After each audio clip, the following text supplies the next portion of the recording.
All right. You ready, buddy? Sure, man. All right. Well, hello and welcome to the More with Stumpo podcast. I'm your host, Matt Stumpo. And today I'm actually really excited that I've got on Dave Bowers. Dave, say hello. Thank you. Hello. Yeah, awesome. So Dave was a United States Marine Corps veteran, and he works for Roadrunner Freight and is also an NPC Judge. And then you promote the show for bodybuilders that are going over to or to compete in the Olympia. Yeah, so I have 3 amateur NPC events, which sends people to the national level. So it's a national qualifying event. And then the coolest thing is the IFBB event that I have. So I had 12 countries come in last year from all over the world to qualify for the Mr. Olympia. So there's only 5 in the United States. Arnold Schwarzenegger's one, I'm one, and I think there's 3 others. And which is pretty awesome. So I've got open bodybuilding, 212 bodybuilding. So the winner of my show automatically gets their ticket to the Mr. Olympia, which is the Super Bowl bodybuilding. So if you're into bodybuilding, you know that. And then 2nd through 5th, everybody else gets points, and that's a point structure. So that's awesome. That's really cool. That is really. If you got to get a little bit closer to the mic. There you go. Sure. There you go. So just recently, I saw that the most recent Mr. Olympia was a guy from Egypt, I believe. I cannot pronounce his name, but. Me and a guy at work were talking about it. This dude's legs are absolutely phenomenal. Yep. It's just crazy. It was crazy to look at just the striations in his legs and all the different the hamstring muscles. For me, the hamstring muscles to even engage is so difficult. But just looking at his legs between his hamstrings and quads, it was incredible to look at. So I wanted to talk a little bit about your bodybuilding career because I mean, obviously, you walk into a room, probably the biggest guy in the room, and just overall, like physique just seems incredible. Well, and I understand that you did do bodybuilding a few years earlier. You did compete, and which takes an enormous amount of courage to do that, which I think is incredible. I can never go up on stage and flex in front of a bunch of people and tell them to judge me on how I look. But to me, that stuff's incredible. So I applaud you for that. But thank you again for coming on, dude. I'm really pumped to talk to you. So yeah. So to touch on that. Oh yeah. So on the bodybuilding side of things, for me as an athlete, I started in 2005. Yes. So as he had mentioned, I'm a Marine Corps veteran, infantry, 9903. So I picked it up. I picked up lifting, not really bodybuilding in the Marine Corps, but picked up lifting. And then once I became a civilian, you quickly realize that you need some discipline in your life, and that's kind of where I fell in love with bodybuilding. I had a buddy back in Cincinnati. I'm born and raised from Cincinnati. Yeah. Had a buddy from Cincinnati that just talked me to go into the Mr. Ohio show, which was up in Columbus at the Aladdin Shrine, and I was just like everybody else. There's no way I can get on stage. I mean, just to get out there in these little bikinis, and it's got to be just no way. I just couldn't do it. So I show up there at this show, and sure as heck, man, I just got that competitive edge. Almost everything I do in life has a little bit of competitive edge to it. We were just talking about that before we started. You're talking about with ping pong, you're just going to get real anything and everything. Yeah, anything and everything. And it was I just took a challenge. My physique was probably ready, and I just wanted to take it to that next level, that next step. And I did Mr. Cincinnati in 2005. I won absolutely everything I got into. Wow. I even took home the new competitor award. I won the novice, and really, so I did really, really well. But I was humbled very quickly the following week. I did a national regional show called the Beverly International in 2005. You said Beverly International? Beverly International. Okay, was that out in California? That was in Kentucky. Okay. That was at the Northern Kentucky Convention Center. Okay. And I got 12 out of 32. Now, that was back when you had 30-plus people in your class. Okay. So I went from winning everything at a smaller event the week before, and then to completely getting annihilated the following week, which is really cool. But the best part about the best story about that is in all reality, if I didn't get my butt kicked, I probably wouldn't have been doing bodybuilding much more. I wouldn't have been as competitive. But because I got my butt kicked, man, it felt good. Like, you know what? I got to get better. Yeah. And my goal there was to go back and win that show. And I think in 2012, I won my super heavyweight class.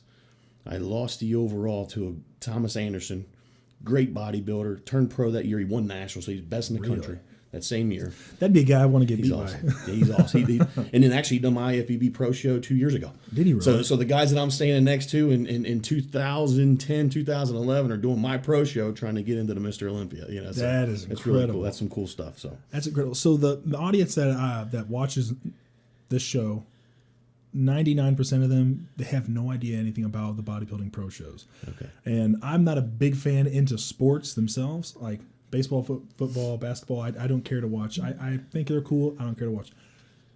But I do watch a little bit more bodybuilding shows because it's, to me, that is the most difficult sport to get into. I think bodybuilding is the hardest thing to compete into, to get into, and to be the best at it. Because you go play football, you go to any college, you play football. You go to any Bantam League game, well, that's all right. You go to any Bantam League team, you can play on any of the teams. You just go into high school, college, and then you do semi-pros, and you go pro, hopefully. Bodybuilding, like, it's not a big team. Like, you're the team. Yeah. It's 24/7. You monitor yourself. You have to have that dedication. You have to go to the gym. You have to put in the time, and you have to eat. Your diet's the most important part. But you are your own team. So with that, what are some of the characteristics that you've seen in a lot of successful bodybuilders over the years that just make a good bodybuilder, or somebody who's in a physique competition or the board short competition? What makes a good bodybuilder? And it just sounds cliche, but it's consistency, and that's what people. There's a lot of people that get into bodybuilding and they're good for a year or two and they quit because life, right? So we're not the pros where you're making a handsome salary. Where I'm still a dad of 4 kids. I've got a couple jobs, and I've got all these different hobbies and family, and we all go out to dinner, and you know what I mean. So it isn't like your full-time job; it's just a hobby.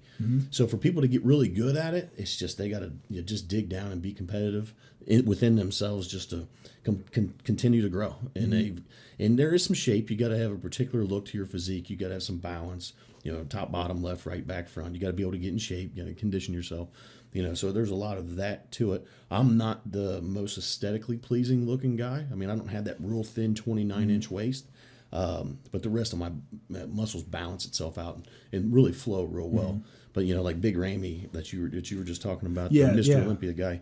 I mean, with his sure size that he has and the conditioning he brought this year, which he's always struggled getting in shape is what we call it. And he pulled it off. I mean, he looked incredible. Just an anatomy chart, with all the muscle fibers and he's just great physique. But I don't know. To answer your question, there's never no easy fix. It's just hard work. I mean, that's how I met you. I met you and your brother, in the gym, and most of my relationships are met from people that are disciplined, just like me in the gym. It's just some people can take it a little bit further than other people because of priorities, and It's insane. Like, it's to watch somebody, because I know how hard I've worked to get into the gym, which I can always work harder. Everybody can always work harder. And then I see another guy come in that's just a little bit bigger than me. And I'm like, man, what is he doing that I'm not doing? Yeah. And then I'm wanting to get bigger. Then I reach that size to where I'm either the same size or I'm bigger than that guy. And I'm like, and I'm looking at the next guy. I'm like, what's he doing? Like, I need to get on that level. I need to get that diet on point. I need to make sure I'm coming to the gym twice a day. So, I mean, hard work. Yeah, I could see that. I just didn't know if there was anything else that they'd have to have, like, genetically. Like, I figured genetics run huge in bodybuilding, because if you got bad genetics, like, it's hard for some people to build calves. Sure. Like, do you know the secret to building calves? Like, no. I've always been told, hit them hard. Yeah, genetic wise, shape, without a doubt. And you've got, I'm not a guy, I've been bodybuilding, since 2005, so that's 15, 16 years competitively. But I've been training like everybody else has for 20 plus years. Yeah. But to be able to dig down and grow muscle, I struggle. If I don't eat 6 meals plus a day, I shrink. Yeah. Right? But to get in shape, I got no problem getting in shape. Yeah. For me to get in shape at a show, I rarely even do cardio, and I can still, just by the way I dial in my diet, I can get in great shape and be show ready. Really? However, there's another body type that I'm envious of, is the guys and gals that can put a ton of muscle on, but yet they struggle to get in shape. So it's really hard, there's some genetic freaks that can do both, but I'm just not a bodybuilder that can really put on a lot of good size in a short period of time. 5 pounds a year if I'm lucky, maybe 7 if I'm really, really lucky. But I can get in a really good shape. That's just how my body. You just got to play your body type. The people with small calves, clearly train them twice a week, 3 times a week, but don't let that be an inferiority complex for you. Bring everything else up. There's just nothing else. If you can't do anything about small calves, luckily enough, calves are not really judged heavily in bodybuilding. Thank God they're not. A lot of people have problems with small biceps. Matching their shoulders. You know, a lot of people don't have a real wide X frame or, you know, lats on them, but they've got real sweeping quads. You know, that's the hard part about the sport, is be able to put muscle on where you need it to look aesthetically pleasing and be good. Yeah. So when doing judging, when you're looking at someone that's doing all their poses up on stage, what really intrigues you more? That's aesthetically more like what you say, aesthetically pleasing to their body. I know different judges will probably see different things. I know, like, if I've got some senior guys, they're going to be looking at different. They're going to look at the same thing, and they're seeing 5 different things at once than I'm seeing. What's something that you notice first whenever somebody's a male, female walking up on stage? What's something that you notice that catches your eye to them that say this guy's going to win, or what is it that this gal's going to win? She's going to take. I think as all of us as little bodybuilding kids at heart is sheer muscularity. I mean, just seeing a guy walk out with just some unbelievable. I mean, it's bodybuilding, right? Yeah. It's not a diet contest, you know. Even though I love that people get into shape, and you got to be. I mean, you got to be onion skin, you know, thin, but I mean, you've got to bring the muscle. I mean, if you're a super heavyweight bodybuilder, you know, you've got to come out and command respect just by sheer muscularity. Then it falls into conditioning for me, and then the top symmetrical, right? Yeah. Being, you know, top, bottom. Can you explain that for the people that have no idea what that even means? Because I don't have a bodybuilding fan club or anything. I don't have any fans, to be honest. My mom's my fan. Can you explain a little bit more on that, like what it's supposed to look like? I'll try. The shape? Yeah, do the best you can. I'll try. So clearly muscularity. So there's 3 criteria. There's 3 main criteria in judging bodybuilding shows: muscularity, symmetry, conditioning. Right, so that's when I was just talking about the symmetry. That's your shoulders matching your quads, and you know your chest is matching. You know the width of your back, and your arms match your triceps. I mean, everything just has to match and look, just has a good flow to it. Conditioning, that's getting rid of all your body fat, all your subcutaneous body fat. You know, that way the muscles and the striations and the fibers all come out, and then sheer size. So those are the 3 things you're absolutely judged on. And then there's some other things that you look at that, you know, some stage presentation. You know, you want to see people out there that are confident and they're having fun. You know, there's, you know, flows to the physique. You know, somebody can look really good up front, but they can turn to a side and just fall apart.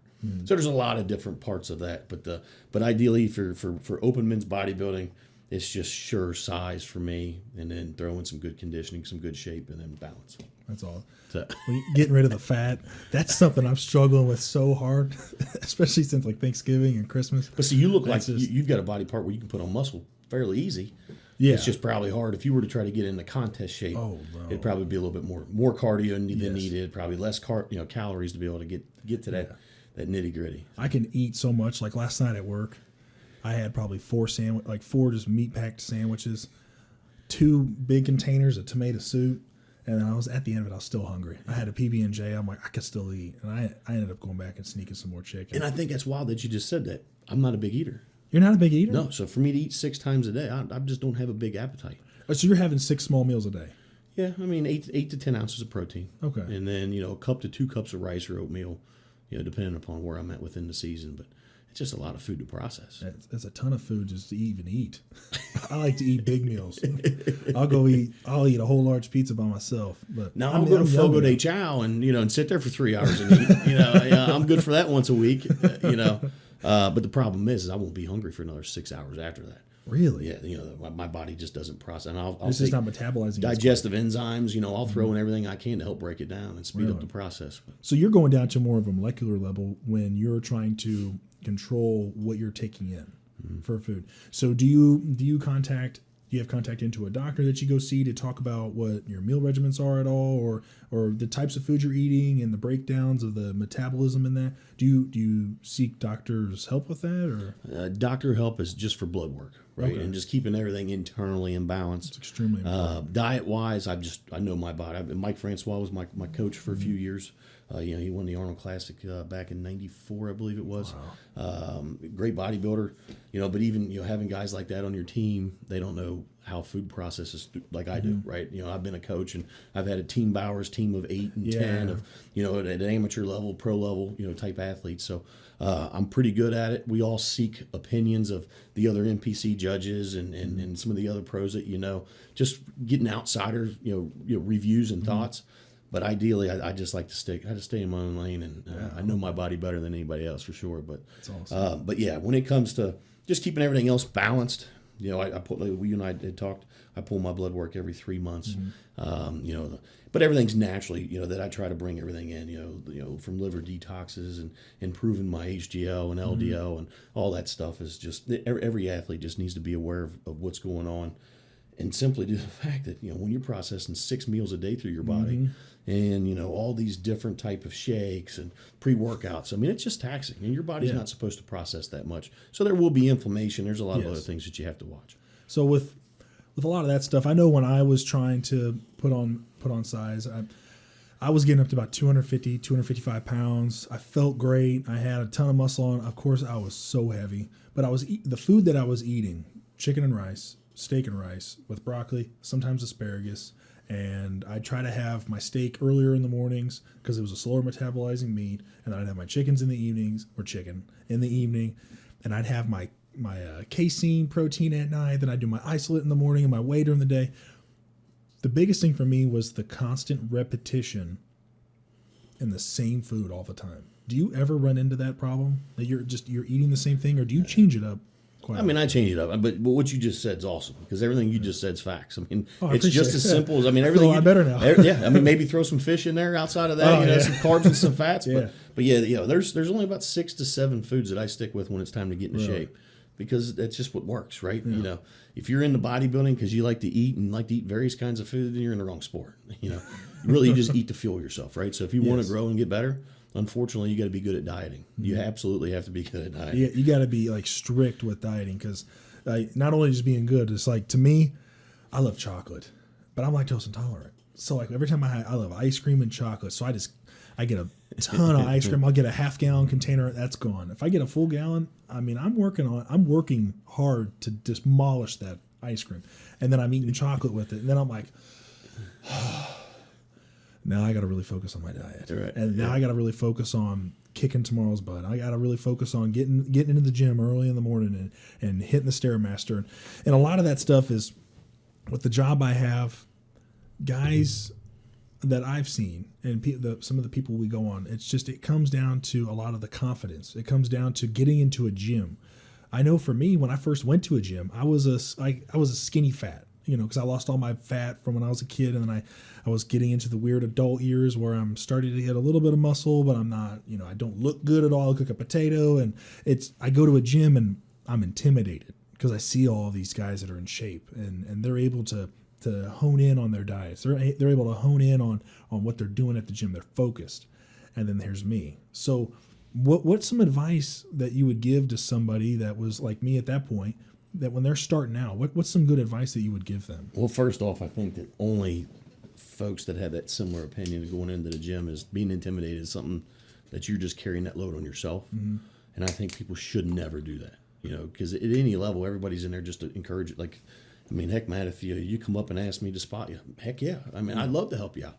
And you know what? I'd love if you asked a question, or, you know what I mean? That's just. I know I have before. A couple of years ago, I asked you about deadlifts, and you were showing me like different alternatives to deadlifts, which I still do today. That really helped me out. I ended up having back surgery, and afterwards, I'm like, I'm going back to do rack pulls. I did rack pulls, and I feel great. So yeah, I just wish more people were more open to it. And I think a lot of people are fearful of going to the gym because of those insecurities. I mean, we all got insecurities in a lot of different things.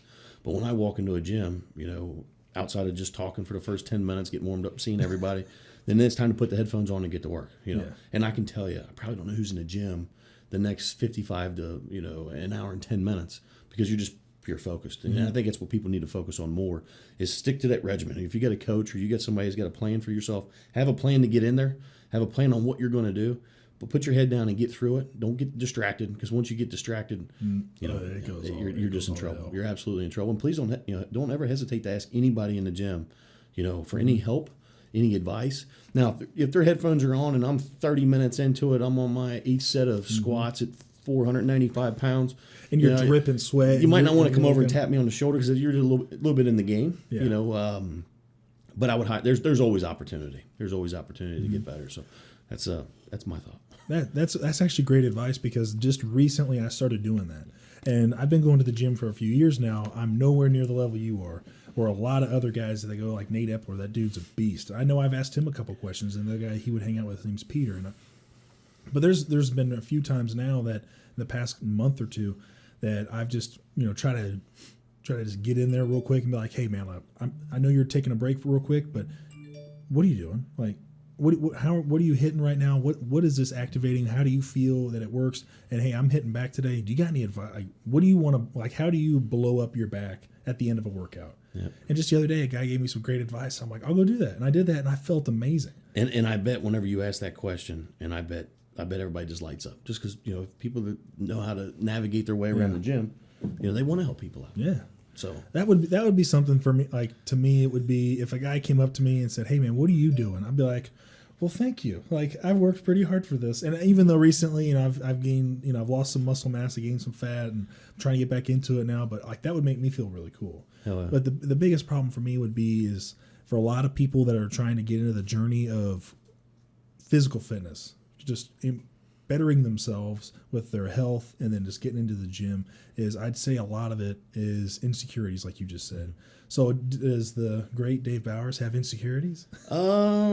Physique wise, I mean, that's the funny part is that you're never happy. What's that term everybody says? The day you start lifting weights is the day you're forever small, right? You know what I mean? Yeah. I won Mr. Indiana in 2016, the best I've ever looked. And I don't look like that now. You know what I mean? You can only look like that for a short period of time. I'm happy with my physique. Am I, ready to step on stage and win some competitions? Absolutely not. So no insecurities. Sometimes there's insecurities on how you feel. Now I'm 39 years old. I'll be 40 this year.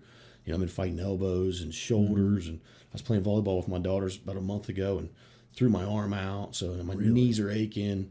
That's where some insecurities are starting to set in, is that, I might not be as good as I was a couple years ago if I wanted to dig down and get some, because I'm hurting. You know what I mean? My body's hurting, and how much more can my body hold up? Yeah. But no, I May 8th, I've got an event May 8th. That's 16 weeks out. So you can certainly you got 4 months. We can put you down Indiana Convention Center. I have no idea about that. I don't know. You can do board shorts. You can do bodybuilding, classic physique. I have no clue. I have no idea if I could even. I don't even know if I have the confidence to step up on a stage. Yeah. That is something I am terrified of. Like, I could sit here and I'll talk, which I'm envious of how he does this. No, don't even. Absolutely, no. I get nervous doing this, but like in my head, probably no one's gonna watch it. Like, that's what I tell myself. Yeah. No one's gonna watch. No one's gonna watch. But like, people are watching it. Like on the stage, like you're standing on stage. I've been there in the stands, sitting there watching people and like thinking, this guy has got enormous pair. Like, he's standing up there and just letting people just look at him at every detail. And like, his chest ain't big enough. And then I'd be like, to me, that hurt my feelings. I'd be like, well, I worked out pretty hard. Thank you very much. Like, that's just me. But I did tell a buddy of mine, at some point in my life, I do want to do one show. That'd be cool. At some point in my life, I want to, like what you just said earlier, you want to get out of your comfort zone. And that's something that I've always wanted to do at some point in my life. Am I ready for it yet? Who knows? Maybe. I'll have to think about that one. I think if you don't break it down and you look at, all right, I'm going to compete in August. I got an August event, right? I'm going to compete in August. That's just a big piece to eat in one chomp, right? But if all of a sudden you said, you know what, this time next week, I want to eat 6 out of 7 days really good, and you can move that 1 week to a month, and next thing you know, you're looking good, and then you got people saying, hey, Matt, you're ready. Then set your sights. It's always just small growth and small goals. Live every day for every single day, but win the day. That way when you put your head on the pillow at night, you won that day. You put about 120 of those days together, you're ready. So just break it down. Awesome. That way it just isn't so big in your head. Yeah. But I'd like to ask you, I know we jumped off and back on, because I am envious of this. I think this is really radical what he does. I appreciate that, man. So what got you into this? I mean, this is super cool. Okay, so I've always been a big fan of podcasts. I've always been a big fan of small media. I don't like major media. I don't like big media. I don't like watching the news. I don't like anything that's large. I like watching the small guy. I like rooting for the small guy. I'm the underdog. I like seeing the guys that are doing their own their news, like just doing it from home. I like listening to people's stories. Everybody in the entire world has a story. I don't care how boring of a person you think you are, you've got a story. and it should be told at some point in your life. It should be told. You've got a story. I think it's a pretty cool story. I think it should be told. So I was listening to podcasts, of course, Joe Rogan Experience, and I listen to Jocko Willink every once in a while, and then Cleared Hot as a military one I listened to, and I was listening to those. And I'm like, man, I can't think of anybody around here that I know, other than one other guy. His name's Aaron Wester, that does a podcast talking to any and everybody. That's cool. And the only one he does is for hunting. And I'm like, I want to do one that I talk to anybody, because I talk cool. to anybody anyways. Yeah. I'll go up and I try not to interrupt people's conversations, but I go up and start talking to people, and I just start asking questions about their life. And what really jump started this was I was driving all my way to my parents' house to go pick up the mowing equipment to go out and mow a few houses. And there's a guy I mow for. His name's Steve Dillman, and he is an IFD firefighter for like 32 years. And he was at the busiest firehouse at Station 27 as a lieutenant for 22 years. Incredible man. Firefighter of the Year twice there. He's made plenty of rescues, made the front page. Like when you think of a fireman, he won't ever tell you. You think of a fireman, it's him in the dictionary. Like this is cool. The guy that he's just incredible. Incredibly humble, nice man.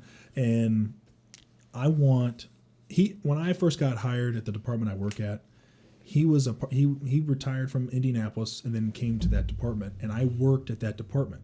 And he basically put me under his wing, him and a couple other guys, but mainly him, and said, I'm going to teach you how to be a good fireman, just the basics. And the mindset, the courage, the bravery, the stability, and what I can do in training and applying it to real life situations, a lot of it came from him. And I went to apply for the full-time spot there, and I ended up getting it. I owe a lot to him. He helped me out, and he's just got an incredible story. He's been on so many fires at Indianapolis that he has forgotten about more fire than I'll ever see in my life. And he's got incredible stories. And I just told myself, people need to hear more of his stories. There's already been articles and stuff done, and he's had interviews done. He's in the Indianapolis Fire Museum. Like he's that old, but he an incredible dude, is consistently kicking cancer's ass. He's had cancer multiple times. I believe he's still got it now, and he's still doing chemo treatments, and the dude's a beast.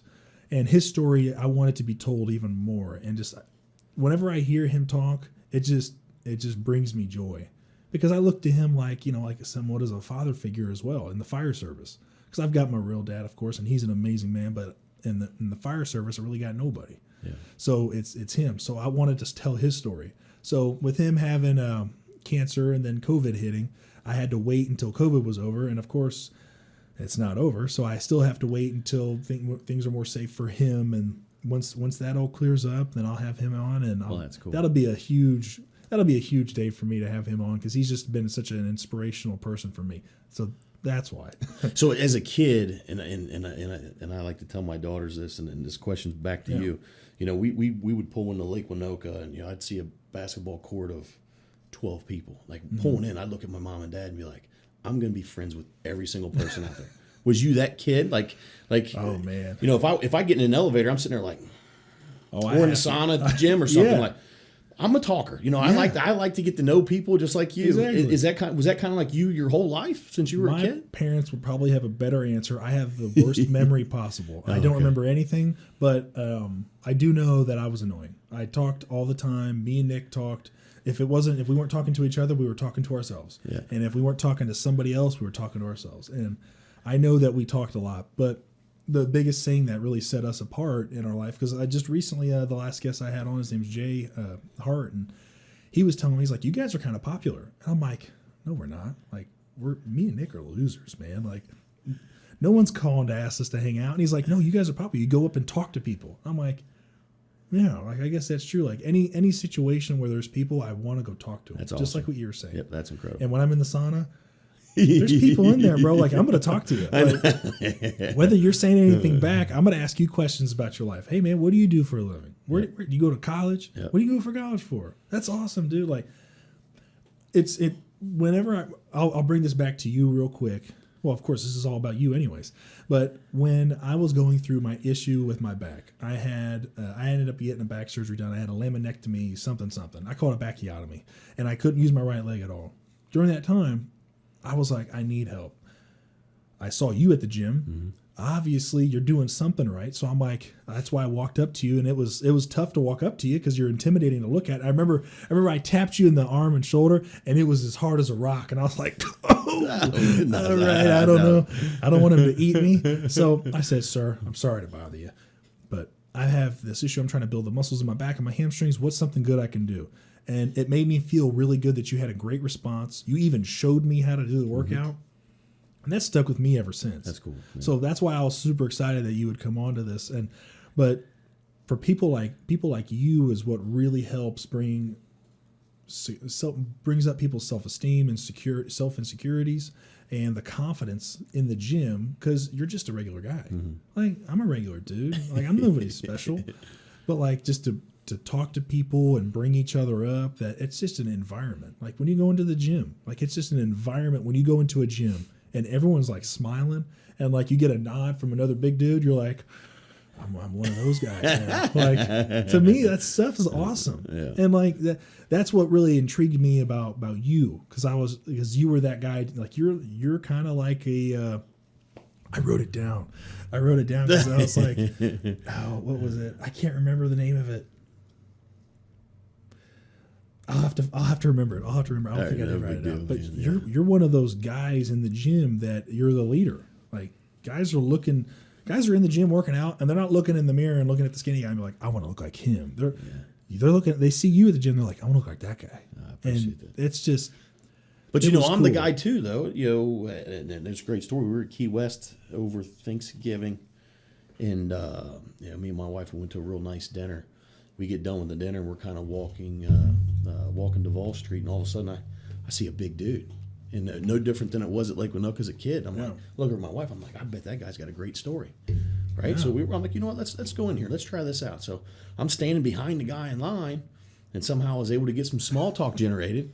Next thing you know, me and him are good buddies now. He actually ended up buying my dinner that night, which was kind of wild. That's awesome. But I'm the same guy too. That I just admire the discipline, especially in the gym. And I think that we all should. I think it's kind of a little bit cool. I don't want to say cliquey, but I think it's a really cool team of people. It's kind of like that military feel or the fighting feel, the brotherhood. Yeah, it's probably a better term, and that's why I highly encourage. I think. Now, my goal in life is really to, and that's kind of a reason why I'm here, is stepping outside my comfort zone, is to influence people. I'm a professional business guy in the logistics world. I've got 4 awesome daughters. I've been around the world in bodybuilding in different realms from the business side of it. And as a bodybuilder, I'm a go guy. And I think that people need to have some confidence and comfort that is a brotherhood. And I think that people do need some motivating professionals behind them to help them get better and better. So hopefully, if somebody was to listen to this story and they thought it was cool and it gets them up out of bed at 4:45 in the morning, because that's when I get up and I start hitting my grind, and makes them better people, not just as physique people or dads or husbands or whatever that is. That's why I'm kind of starting to open myself up more to this kind of stuff. Awesome. And I admire. I just think it takes a whole another world of guts. Because I'm kind of an old man now, I feel, for me to figure this whole stuff out. Same thing with social media. I struggle with it. Even though I'm a promoter, right? I promote 3 amateur shows and a body, so my job is to get stuff out there. And I personally struggle with it. And the reason why I struggle with it's no different than my old man. Oh, we don't need that. You want to get out and talk to people. A lot more than just. I tell you what, when you want to go out and to talk to somebody, though, it's a huge difference than to just post something on Instagram, which I don't have Instagram. Post something on Twitter, post something on Facebook. It's different if you're going out and you're saying it. Yeah, true. Like, it's a huge difference. Like, even let's go with local politics. Let's say you got a politician that's running, and he puts out a post, hey, guys, vote for me. Hey, really, I hope I get to meet you one day. Or do you want to see the guy that's knocking on doors coming to your house and saying, hey, man, I'm running for office. I'm doing this and this. And then what's your name? And then you're making this personal now. Nice.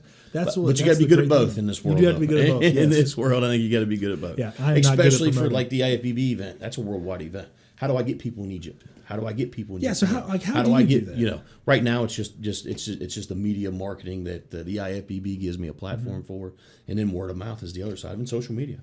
You got guys from all over the world coming in. Absolutely. That is. Can you? Okay, so I know we're going all over the place. Who cares? Who cares? This is our thing today. It's our talk. Okay, so having people coming in from all over the world with tensions in certain parts of the world, what is it like having everybody come in to one area for one building for one thing?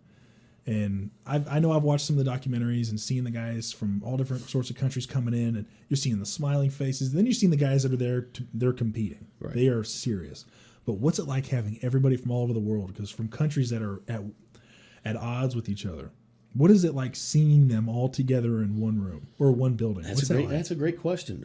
I can only give it from my point of view. You know, in that day, you know, it's my event, right? I'm there to make sure that these athletes are happy. You know, if you decide to come in from Japan to compete for your qualification and you traveled across the world, you know, you would hope that somebody's really going to take care of you. So for me to sit back and observe, I'm more working for these guys and making sure everybody's happy, make sure the spectators, the sponsors, you know, everybody's off and running. I've not had any issues backstage. I mean, some people, you know, they're there to make checks and they're there to make money, and they do make money. Actually, you know, I hand out $20,000 to my top 5 guys in open bodybuilding.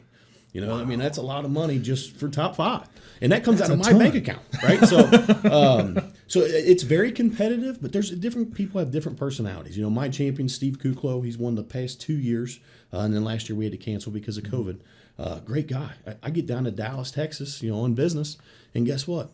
Once every couple months, we're going out to dinner. Really? And we're going to nice steakhouses, and we're buddies. Like, we just turned into being just really good buddies, and he's number 6 in the world last year. Really? You know, got 6th at the Olympia. I mean, you're great guys. These guys are awesome people. I mean, just great. Incredible. And I'm so blessed to be in this kind of position because I can manage it well from a business side, and then I'm a little Dave Bowers bodybuilding enthusiast since I was 18, 19 years old, right? So it's the best of both worlds. But these guys are awesome. They're absolutely awesome. So if you haven't watched the bodybuilding show, if you're here in Indianapolis, Indiana Convention Center, May 8th, and then August 21st, so come down and support the athletes. I definitely will be coming. You better be there. I better be You better be there. If I know if I'm off, if not, I'll get that day off. But I really want to go and see that because that stuff, to cheer those guys on, like I don't know 99% of those guys, but like I'll sit there and I'll clap. Like, good for you, bud. Like, but I mean, you got to think when these guys come in, they're 270, 280, Yes. 290 on stage. And when they walk out and they'll hit, you know, a 3-minute routine, they'll slam their leg down, shake it, flex it. I mean, the whole place just erupts. Yeah. I mean, it's unbelievable. It's cool. It takes an enormous amount of confidence to throw that leg down. Like mine would not sound like that. If I did that, it would not sound like. So not yet. So what we'll do is we'll do a follow up to this, 60, 90 days, you know right? what? And then I might be up for that. And we'll see where Matt's at. So that's all you need. You just need a little challenge. You need a little competitive challenge. You know what? I'll take you up on that one. I'll be. You know, here's an absolute another thing. I've got a gym in my basement. I love working out with people. You know, I've got so many. I work out, I bet you, 5 to 6 different people a month. Really? Absolutely. I love working out with different people. I'm always going to learn something. There's always a high level of energy. So please, you know, if you're ever at a gym and you see a good-looking girl that's got a great physique, you know, hey, ask her, hey, one of these days I'm struggling on shoulder work. You know, can we get a lift in? I bet 9 out of 10, and there's always a couple of those knuckleheads. Yeah. They're like, heck yeah, I'd love to help you out. Man. Think about that. That's awesome. I know I have asked a girl one time I asked her for a quad workout because I saw her quads were just girls enormous. love leg workouts. Leg workouts are incredible for them. Anytime I train with females, that's all they ever want to work out. Yeah. Is lower body. Why is that? Because the intensity of a male super heavyweight bodybuilder and squats and deadlifts and straight legs and all that cool stuff, you know, they love it. They want that push, right? Yeah. And females, if you look at the sport of bodybuilding and judging for the bikini division, 60% of it's from the waist down. Really? Absolutely. I didn't know that. I know that their legs are incredibly strong for their weight and their size. Now, of course, your quad's the biggest. It's the biggest muscle in the body. But for women, that's like where their power is for women because like. Go back in history, they had to run a lot and take care of the children, carry all that stuff, and just even now, like my wife, she doesn't work out very much, but I guarantee you, I take her into the gym, she can probably push on leg press at least 200 pounds. Yep. I know that confidently. That's awesome, and that's cool. I know I've asked girls before, like, how'd you get your legs to look like that? Because I want my legs to look cool like that. So, what do you think for You mentioned women in bodybuilding. What do you think the stigma is for women in bodybuilding? Because I know I've seen on social media people being the keyboard warriors and seeing a girl bodybuilder and just dogging on her, just being rude and saying, "I can't believe you want to look like a man." What do you see any more of that for the females at all, or do you see more of stuff against the males in bodybuilding? It's everywhere. I mean, we were down Destin this past year. I mean, even if I take my shirt off and I'm walking down a beach or whatever, you always get terrible comments. People, what? Oh yeah, absolutely. What are some of the things I get more bad comments. I don't want to say more bad comments than good ones, but they're just other alpha males that just feel like they need to challenge you. They'll yell triceps and they'll yell, you know what I mean? Like we're it's just all those little jokes, etc. But to get back on track, with female bodybuilding, it's just not big mainstream because females. Well, we've all been kind of taught, that females should be softer. They should be more delicate. So when they start to see women, they get extremely big. There's some jealousy involved, and it's just not really socially accepted. Yes, I would say that. I know you'd mentioned a couple of times about me wearing a jacket. I wear a suit every day. I wear a suit. Is that thing tailored to you? Tailored to me. Is that tailored to you? Oh, yeah. Because that can't fit you. But here's my point behind that is the stereotype of bodybuilders, like I said, is kind of shunned and looked at. And the reason why I wear suits and I try to dress nice because I'm actually a professional person at heart. I don't want to be known as Dave the bodybuilder, the stereotype of he's uneducated and all you can do is put muscle on. That's not me. That's why I dress up nicer. If I was to walk into a car dealership with a wife beater on, trying to get a Cadillac CT6V, it's probably not going to be as a good transition or transaction as it would be walking in with a suit on. People don't take you as serious, for me, in my belief, of stereotypes for bodybuilders. So that's true. I just try to go against that grain. I cut my hair every 7 days and I keep it clean cut. And I try to look professional. So I think a lot of that is if you have women bodybuilders that have great physiques, when they go out showing it off, people just not socially accepted. And there's other divisions that are probably just as bad. Mm-hmm. There's jealousy. This is a crazy world we live in. But I think we all own our own stereotypes. Yes. And I think that we all can fight against those stereotypes. With you bringing up receiving comments from people when you're going to the beach, taking your shirt off, and you're walking around, I know for me, it's like, "What's up, fatty?" I'm like, because that's what I hear all the time at work. And I'm like, "Yeah, I got some pudge on me." What are some comments that just make you roll your eyes that people say to you? It's the drug comments. I've been in this thing for 20 years. Everybody thinks that, I can look like that if I took drugs for a year. That's the frustrating things. And your kids are around. You Google me on, the kids in school are Googling my name in front of my other kids, and, they try to poke fun. And I've been very successful at what I'm doing, but it's just a lot of that bad stuff. My wife, she'll still say to this day, she don't like to look at people in her eye when we're walking through the mall. Because people stop and they do that whole turn around, but then there's some cute things too when little kids are coming like, "Hey," that stuff.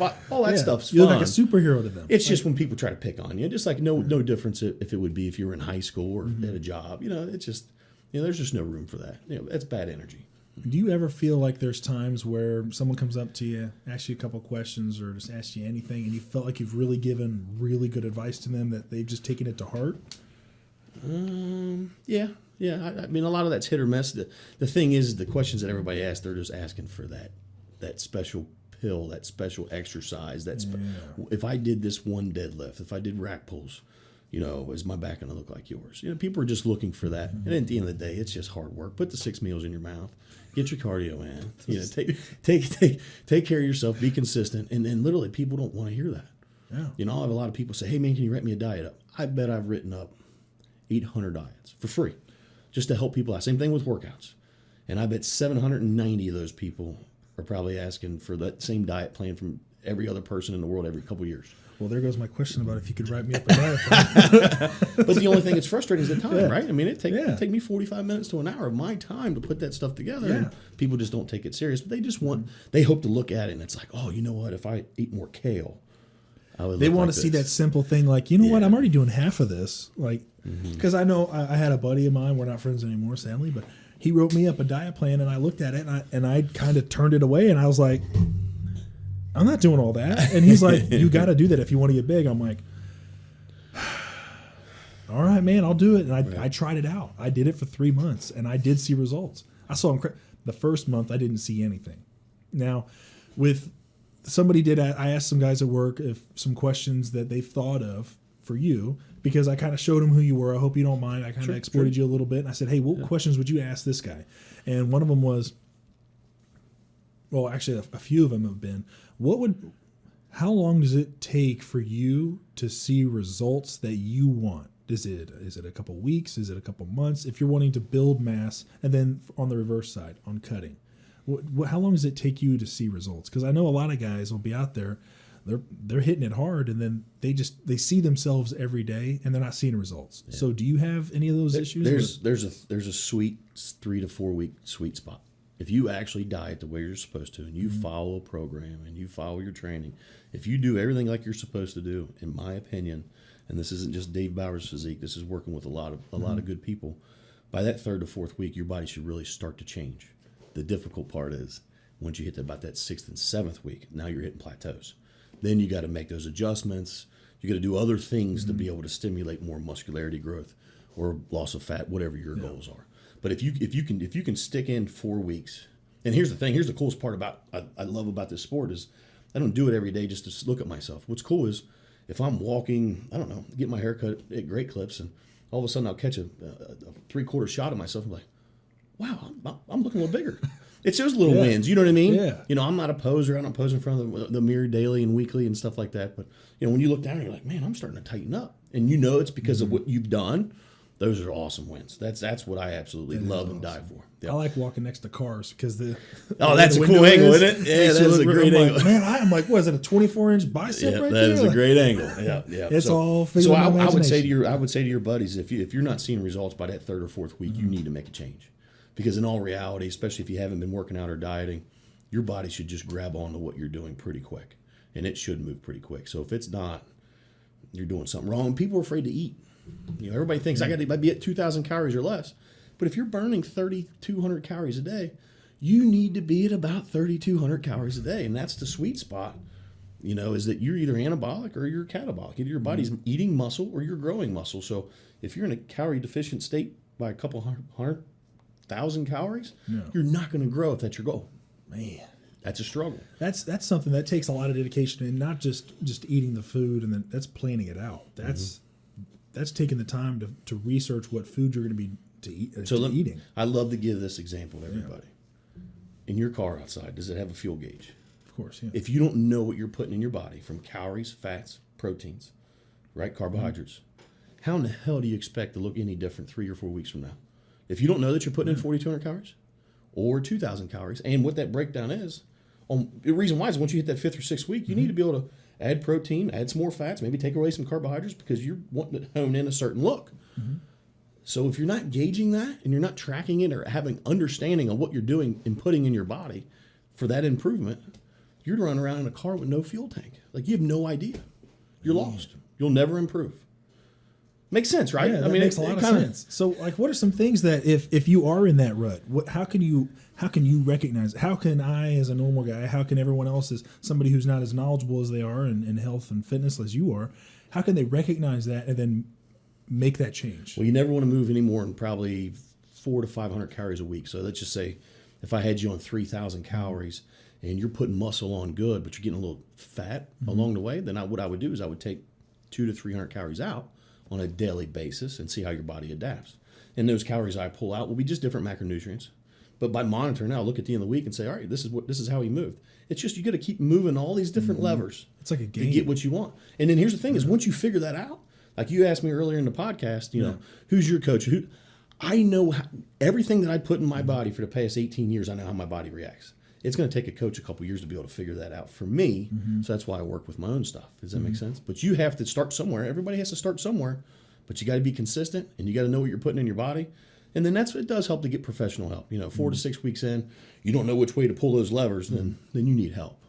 But I'm sure anybody would be willing to help you if you wrote down everything you ate for 4 weeks, I'd help anybody out. Yeah. People don't want to do that. No. You know what I mean? It's a lot of work. It's a lot of work. I just like that gets involved with journaling. Like I don't know, do you journal at all? No. No, so a lot of people that I've asked, they don't journal, which that's all right, because I didn't journal up until just a couple months ago. and I was listening to a podcast, and it was actually with Matthew McConaughey, which I used to not really like him at all, and then I found out he was more of a Christ follower, and then how dedicated he was to his craft and to his family and God, and I was like, man, that's pretty cool. And he's like, I journal every day, man, and I'm like, all right, so I'm going to try journaling. Cool. And he journaled for a year, like since he was 14 or something. So he went back and then he wrote a book on it. So I was like, man, I'm going to start journaling. And I started journaling, and in some of my journals, I'm talking about some of the food I had for that day. And like before, I would document, like when I was trying to keep I would just eat the food I was told to eat. Like, cause I'm pretty stupid. And what it comes down to is like, if you tell me I need you to eat 2 chicken breasts a day, I need you to eat 3 steaks a week or whatever it is, I can do that. Like, but if you're like, figure out this is what you got to eat, I'm like, that's a lot of numbers. Well, then you just need professional help. Yeah. You're just a guy that you just need help. You know, I just need a lot of that help. There's people out there that people react a lot better because of that, but some people don't have the pocketbook to be able to do so. Yeah. Or even just the relationships to be able to find somebody that they work well with. You know, so a lot of people just try to take it on themselves. Me as even in the gym or even with food, when I work with people, I want you to. I know you kind of said you're dumb, but you're not. Oh. But I want you to know when you go out, why are you eating that? So that way, whenever I'm not around or you haven't seen me in 2 weeks, that if you choose this instead of this, you'll remember that conversation of why you don't make those decisions, etc. Just like training, if you're in there, doing a bicep curl and it's not real strict form and you're moving your shoulders, I'm going to tell you what you're doing. Okay, yeah, you're moving 100 pounds, but your shoulders are doing 30% of the work, and you're not stimulating the growth in your bicep, et cetera, et cetera, et cetera. So whenever you're in the gym and you go to swing it, which the last couple is always good, but from rep 1 to rep 10, you're swinging it, I'm going to be in the back of your head that says, hey, you're not ideally growing biceps, right? It's touching shoulders, there's hip swing, there's a lot of crazy things into it, right? So I just think when you educate people, as long as they're interested, yes, it'll benefit them long term. If they're showing the dedication and they're putting forth the effort, and then they turn to you to be like, hey, can you give me a little bit of help? Like you'll see at the gym, like what I hate seeing, and I don't know if you feel the same way, when I see a young guy coming into the gym, high school guys coming in. And I mean females too, when they come in and they're obviously young and they're out there and they're throwing heavy weight. Ego lifting. And it's ego lifting, exactly. They're throwing heavy weight around. They're tossing it up. They're slamming it down. Their form is incorrect. What I want is for people to learn, because I've been injured multiple times, and I'm not even the largest guy, but I've been injured. And I think that's God kind of humbling me to say, like, hey, you need to take care of your body. You need to be even more strict on how your form is, and you need to be careful on what you're doing and think about it. Well said. So when I see guys in the gym, I don't know if you feel the same way. Like, I kind of want to go and say, hey, man, like, this could really injure yourself. But there's always that fine line. I know I've done it a couple of times, like, hey, what you're doing right there, bud, if that's how you want to do it, that's fine. But I've just noticed things. That's how I injured myself, and I have a messed up back from it, and it's with me the rest of my life. Is there ever any times that you've felt the need or the urge to kind of help somebody with that? Like, I know that's a really touchy subject on trying to tell somebody how to lift. Well, but it's always about, are they receptive or not, right? Yeah, and my oldest daughter's 17 years old, and I think what schools do wrong in some of their programs is that they always want them to deadlift, squat, and clean 3 days a week. Yes. Like, no, you're not a linebacker. You're not being a linebacker. Like, there's just no reason to do that kind of. It's incredible to me that they teach them to do that, and it blows my mind. So my daughter comes home, right? And I'm a champion bodybuilder. I've done real well, and she'll come home, and I get a gym in my basement. I've got a deadlift platform in my basement, and she'll get in there and she'll start swinging around, these 3 different big compound movements. And for me to even talk to my own kid versus even talking to a kid in the gym, I can be very delicate. Why is that? Because I don't want her to go to school and be like, my dad's this and he says this. I don't want any type of confrontation that way, because no one's ever going to teach these coaches whys and why nots. They're probably just dads that have been coaching for 10 years, and that's just what they were taught as kids to do.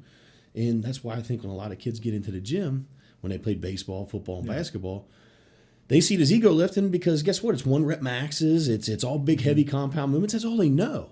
So when they get into the gym, if they're there just a week or 2, maybe a couple months, no. But if you start to see them around a lot and you kind of get them to open up, then absolutely 100% try to help that young man or young lady out. Yeah. But typically we see 6 or 7 of these guys come in only on spring break. They're on their phones. There's 7 of them around the bench, right? Yes. You know, they got the worst form in the world, and they shouldn't be pushing that kind of heavyweight. In situations like that, I'm not going to be able to help anybody out. I'm going to have to take my oldest daughter's approach there, and just kind of, if the opportunity presents itself, I'd certainly give my opinion. But I don't think we're changing anybody's way of training that day. I don't. Yeah, I agree. Because to me, what happens is, like, I wasn't taught that stuff when I was younger. I wasn't taught hey, man, you got to worry about your form. I was throwing heavy weight when I was out of high school and I started working at the fire department. I was throwing some heavy weight, and I should have been throwing. Yeah. And it's not like my form was incredibly horrible, but it would be okay, and it would be decent, but it's just those small incremental movements. If I'm a little bit too far leaning forward doing a deadlift, there's a possibility I can push out a disc. And that happened. And it horribly happened. And a lot of that stuff comes down to just a lack of training early on in my life at school when I had gym class. All they care about is just throw as much weight as you can, do whatever you want, and you're trying to lift it. Now that comes down to myself being, immature and wanting to be the strongest guy in there, which I never was in high school, but wanting to throw the heaviest weight around, and I didn't care what my form looked like. And that's something I think we need to be pushing more for these younger guys that are coming in. Absolutely. Like, hey, man, you got to take care of yourself. I get it. Like, I've heard it from old guys before. Like, when I was your age, I lifted twice as much weight. It's like, oh, that's cool, man, but you're not doing it now. So obviously you're doing something wrong back then. So, like, I want to be able to take care of people for the rest of their lives. Not just, hey, cool, you can lift 400 pounds, you can bench press 400 pounds. Awesome, you can do it twice. What about your shoulders and elbows in a couple years? Like, what's the damage that we're doing? Like, of course, with Ronnie Coleman. Like, look at that guy now. Yeah. And it's sad. Like, I was almost in tears watching his documentary that they had. It was an awesome documentary. It was incredible. But I was almost in tears watching that because you'd see where he was, how high he was in life, and where he's at now. And of course, the dude, his positivity level is through the roof. And he still goes to the gym and works out because he has to. But to see that stuff, and then, like, I get worried about when guys are going in there, the young guys going in and throwing all that weight. And I think a lot of it comes down to just the training early on. And I just didn't know if you had any thoughts on that as well, but you explained it pretty well. Yeah, you can't fix. I mean, even if I walk in the gym with a 30-year-old, and they've done some lifting. I mean, I have to give you some type of introductory, hey, let's talk and walk through what's getting ready to happen. One, we got to keep our ego at the door. Don't get me wrong. I know you're going to want to push as heavy as you can, probably push as heavy as I am, but who cares? Because what I'm going to do is I'm going to fatigue all muscle fibers that you. Let's just say chest, right? So you're slow twitch and you're fast twitch. I'm going to burn them up. But here's the thing: you can probably hang with me for the first couple sets, but because you're not in here, I'm going to take off on you. But here's the thing: is I need you to follow me. Along the way. Get to my level. That's what's going to improve you. If I can deadlift, 650 pounds and you can deadlift 605, I'm walking out growing some muscle with that 650. You're walking out, can potentially hurt yourself. Your ego feels a little bit better, but you're not getting what you want out of it. Yeah. And I think that's where the education needs to be, is that if you want to go in, if you want to be a power lifter, great. That's not my world. And I can't train and teach that probably, but if you're a 1 rep max and that's what you're doing, then I support it. You just got to find somebody else that can help you, because that's just not me. I'm a 8 rep to 50 rep kind of guy. Yes. And more along the 20 to 30 rep range is kind of where I like to dance. 20 to 30 reps? Yeah.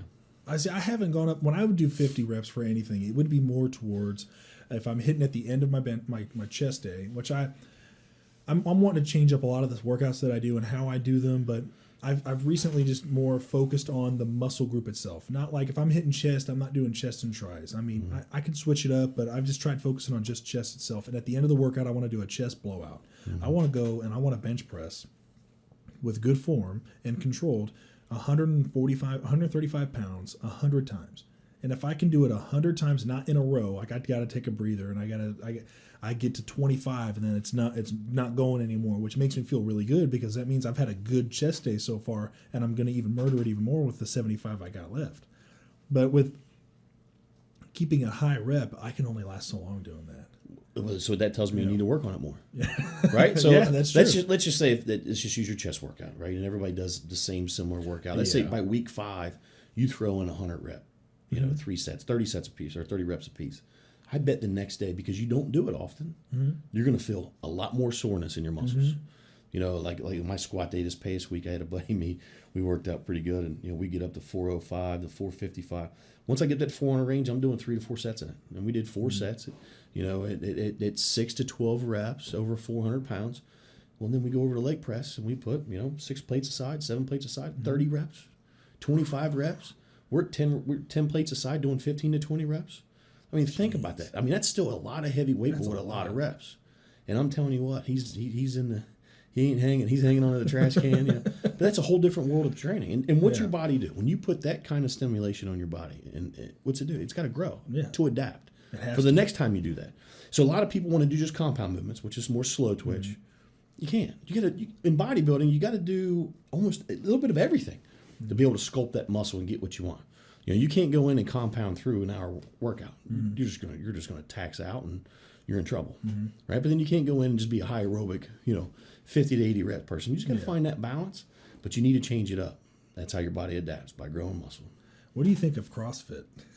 I think it's interesting. I don't know enough about it. What I would say in the past 5 or 6 months, and for anybody that follows me on social media, is I've been putting some conditioning drills into my training. Really? Yeah. I'll try 3 days a week. I try to put 10 to 15 minutes. I don't know if you follow me much on social media, but I'll go outside and I'll push a sled in my driveway and do some rope stuff, and then do some box jumps and some jump ropes, and we'll do 3 sets of that. So 4 minutes, and then a minute break, 4 minutes, a minute break, and then 4 minutes. You want to talk about changing a dynamic in training? I mean, that's crazy. And here's my philosophy behind it, especially as I get older. The more cardiovascular in shape that I am, when it comes to that 455-pound squat, instead of me on my 4th set of 450, me dying out at 6 reps, 7 reps because of what? Cardiovascular. Now I can get 8 to 10 reps. Why? Because I can process oxygen and carbon dioxide a lot faster, so I can actually put more stress on my muscles for muscular growth. The only problem is for a guy like me with a physique is now I got to eat another 500 to 800 calories a day to be able to offset that. Because remember, you're either anabolic or you're catabolic, right? You're burning that all down. Oh, you're burning it, man. So it's tough. But, you'll see a big difference. If you'll see somebody in the gym, if they're in cardio shape and got a good-looking physique, that's a tough person to follow. That's incredible.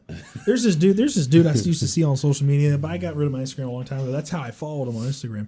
And I believe he was a cop out in California, and this dude was taking tractor tires and he's flipping them over his head. Then he's going over to the squat rack and he's hitting squats, and he's getting done with that and doing box jumps. And this dude is an incredible athlete. I say athlete. That's an athlete right there. That's an athlete, yeah. And it was just incredible just seeing the amount of power he could generate so quickly, and as big as he was. I mean, he was your size, and he's just generating so much power with those quick reaction muscles, and then he's going and powering through a heavy lifting.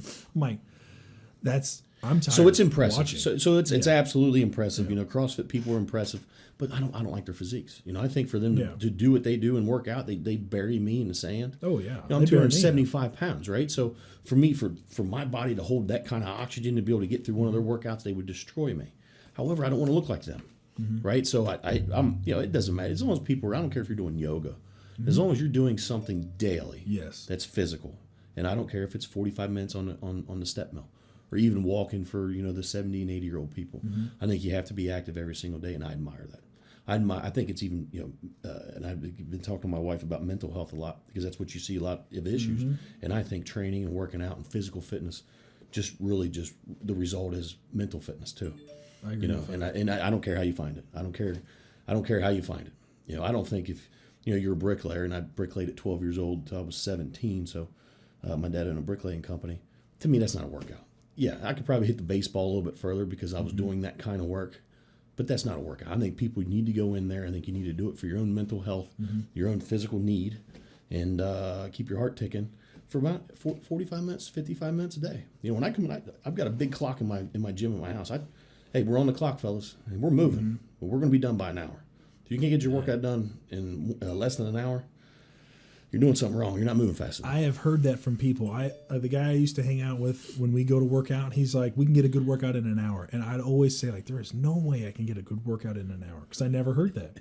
And then I worked out with him, and I'm like, I can see how you and I would be laying on the floor in an hour. I'd like to try that out, because I want that challenge. I want to break the spell I'm in right now. I want to break through the mold that I've created myself during the winter. I need to get out of it. I need to get back into a good workout regimen. And that's why, and we touched on that earlier, and I know we probably got to get going here, but what excites me to train with 5 and 6 different people a month is just that additional challenge. I'm telling you, I just don't want to. Let's just say you happen to throw up. You're not feeling real good. That's a good thing because you're trying to hang. But you know what you'll do when you leave? Yeah. You're going to say, you know what? When I come back in a month, oh hell no, I'm not going to let that happen again. But you know what you're going to do for 4 weeks? You're going to balance your diet. Yeah. You're going to keep your workouts on. You're probably going to get a little bit more conditioning in to make sure you're ready for it. What'd you do? You improved like crazy over a 4-week time frame. Why is that? Just because I invited you over and we just killed each other. And that's the best part about it is that you're going to kill me just as much as I'm going to kill you. And I'm yelling. I mean, it's my home gym, so you can yell, right? Music blast and we're yelling. I mean, it's fun. There's nothing more motivating than that kind of environment. That's awesome. You know, even if you're not even in that environment, how could you not be motivated by something like that? That's incredible. Isn't that cool? So I challenge you. Absolutely. Yeah, let's do it. He's coming over. We're going to get lifted. I'm doing it. Well, awesome. Well, yeah, we'll finish up here. It's been just over an hour. So, Dave, I really appreciate you coming and taking the time out of your day. I know you're a busy man, just to be on the show and just to give me some words of wisdom and people that are listening. Yeah, well, thank you very much. This was definitely outside my comfort zone, so hopefully people have learned a thing or two about me, and don't hesitate to ever reach out if any of your fans or friends or anybody else needs to get a good lift in. Awesome. Yeah, I'd love to do that. I'll hope to have you on another time. Just kind of in about 60 days, maybe if I'm a little bit bigger. 60 days, and then maybe after May 8th, the show, when you come and check it out, and then, maybe we'll get a commitment out of you, right? So probably. Remember, short term to long term, right? So we get you in the gym in the next 4 to 6 weeks, see how you progress, bring you in to show you one of my bodybuilding shows, best in the world.